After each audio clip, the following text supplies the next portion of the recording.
In this video, we're going to discuss the different options you have in downloading files. EOS Utility is ideal if you don't have a card reader handy and your computer has no CF card slot. It only handles downloads directly from your USB-connected camera. It cannot work from a card reader or from a card inserted directly into the computer.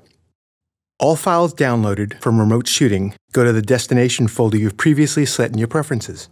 For remote shooting, I find it very useful to check the option for saving images to the memory card as well as the hard drive.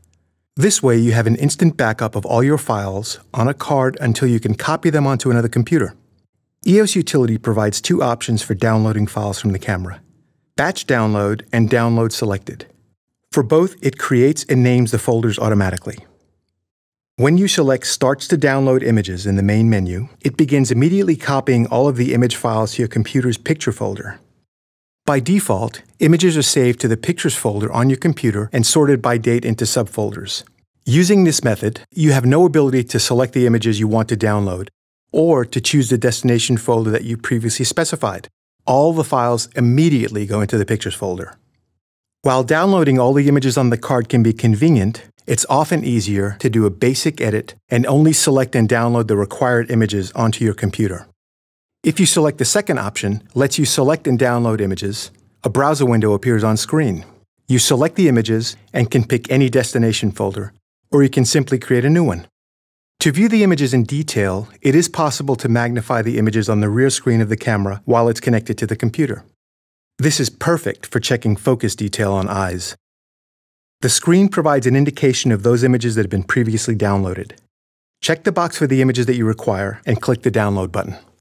If you've already completed the tutorial on setting preferences, you'll be familiar with the renaming section. If not, I suggest you review it.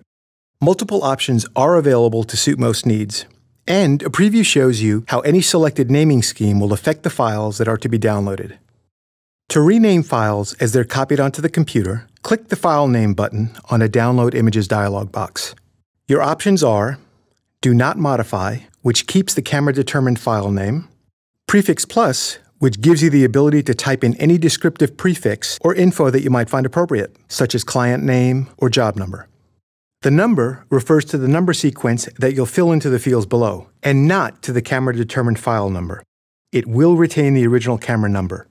However, there is one exception. In the last option in the pull-down menu, where image number is the on-screen selection, there are some additional options.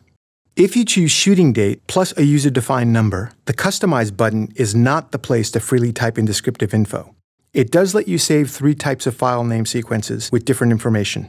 If you want to start file numbering with any specific number, select the number of digits and the actual file number you want to start with and put it into these fields.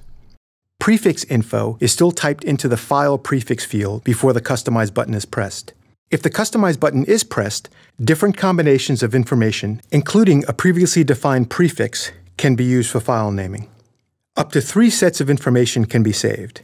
This Customize list now appears as the last item in the pull-down menu at the top of the Preferences dialog box, where the file naming was started.